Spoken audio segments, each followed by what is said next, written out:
بعضی ها تمام پروایی ندارن که یعنی لحظه دنیا و خلاص کجا می رویم، کجا می رفته باشیم، آیا آخرت ما، قبر ما چی مکان باشه، آیا جواب گفته می توانیم یا نمی توانیم. و این خاطر ما و شما باشیم برادر عزیز بزرگوار من اکثرا می بینیم الحمدلله که از 25 30 ساله بالا هستیم.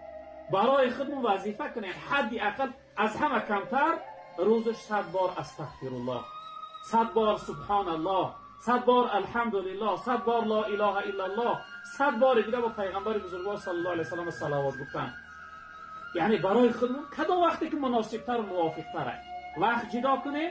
یعنی برای چی؟ برای آبادی آخرت، برای آفریدگارمون، برای ذخیره آخرتمون. وقتی در روز قیامت خداوند نامه اعمال در دستمون داد، وقتی گفت اقرا کتابک کفا بنفسک یوم علیک حسیبا، و بخوان کتاب تا به نفس کفایه که امروز برای روز حساب های او روز بتانی که یک چیز بیایی در نامه اعمال بخوانی.